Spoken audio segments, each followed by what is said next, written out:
Velkommen! I dag der skal vi dykke ned i et hypotetisk chart. Jeg har lavet en hypotetisk person, trukket hendes chart ud, udplukket de ting, som højst sandsynligt vil en person med det her chart føle som udfordrende. Så gennemgår jeg det, og du kan få indblik i, hvordan en Human Design Reading fungerer. Lad os komme i gang! I dag der dykker vi ned i Anes chart. Hun har bestilt en reading, fordi hun synes, det er virkelig svært at ligesom få den hverdag op at køre, som hun gerne vil have.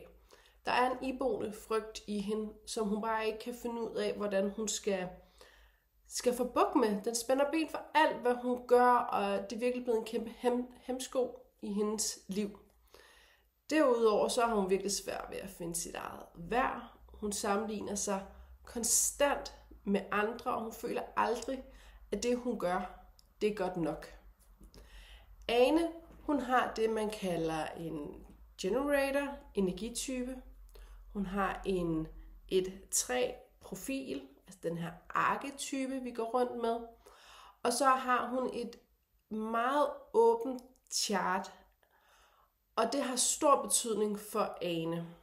I kan eksempelvis se egocentret, også kaldet for hjertecentret. Hos Ane, der er det helt åben.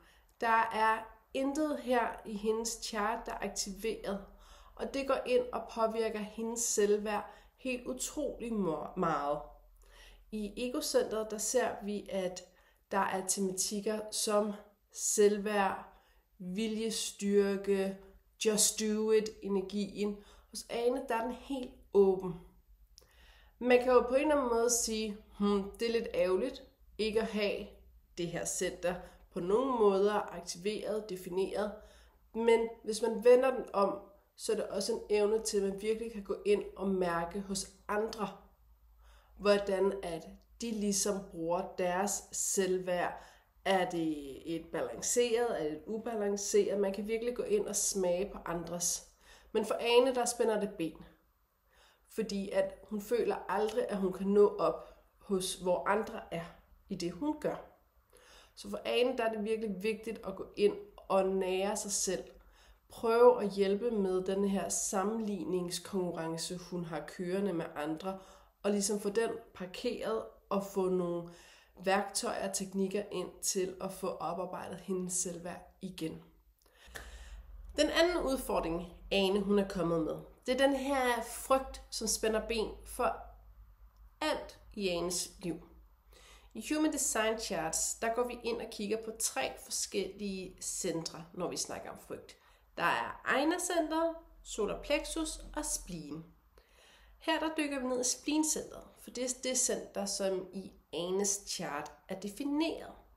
Spleen-centret, det er intuition, og det er overlevelse, og det vil sige, det som det her center det går op i, det er ligesom, hvorvidt overlever du, hvis du gør X.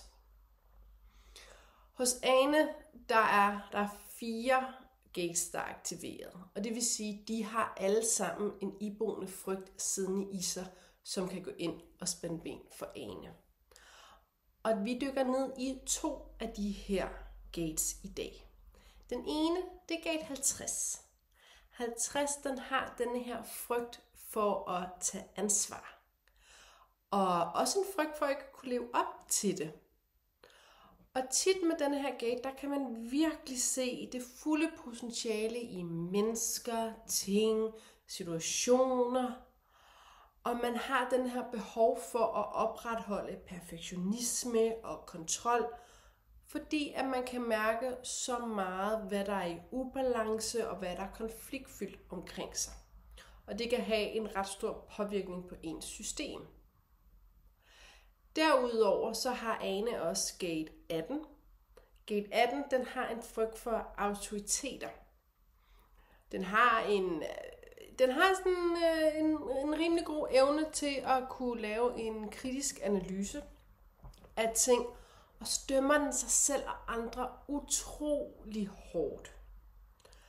Det er derudover også den energi i Ane, som fylder mest, fordi den er i hendes hendes bevidste sol. Så gate 18 er i Anes bevidste sol. Og derfor en energi, som fylder rigtig meget. For Ane ligesom kan få arbejdet med de her 2 gate og den frygt, der er i den, der er det utrolig vigtigt for Ane at finde ud af, jamen, hvad er det for et værdisæt, der er vigtigt for mig. I gate 50, der har man virkelig denne her form for at tage ansvar, at tage ligesom lederskab over ens tribe. Men det er utrolig vigtigt, at der, hvor man propper sin energi ind, er et sted, hvor man også bliver ligesom anerkendt og værdisat for det, man gør. Så for Ane, der er der en stor læring i at finde ud af, hvad er mit værdisæt, og passer det sammen med det værdisæt, som min fællesskab har. Hvis det ikke har, så er det helt klart noget her at arbejde på at finde ud af. Jeg skal ikke pådutte mit værdisæt over på andre, og det er måske også rigtig fint at tage afstand fra denne her gruppe, og så finde en, hvor jeg ligesom bliver værdsat for det, jeg gør. Fordi gate 18, frygten for autoriteter. Her der er det vigtigt at finde ud af, at man faktisk er sin egen autoritet. At man står inde for, hvem jeg er. Og at man bruger denne her kritiske analyseevne til at skabe noget bedre omkring sig. Og det er jo ligesom noget, hvor man sådan bliver nødt til at være en autoritet i sig selv.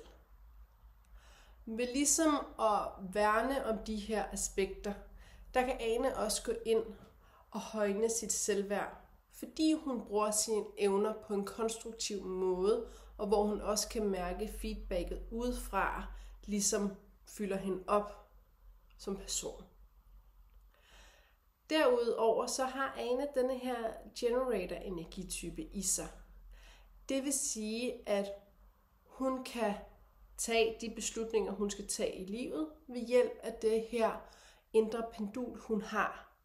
Et pendul, hvor du kan mærke mavefornemmelsen sige, ja tak, det her det er i overensstemmelse med mig, det er noget, jeg virkelig gerne vil bruge min energi på. Eller et nej tak, det er ikke for mig, jeg kan mærke, energien er der ikke på det. Ved at gøre de her ting, der vil hun lige så stille forhøje sit selvværd. Hun vil kunne bruge sin energi på noget, hvor hun ved, det her, der er jeg badass. Her, der skal jeg nok få brugt mine kvalifikationer på bedst mulig måde.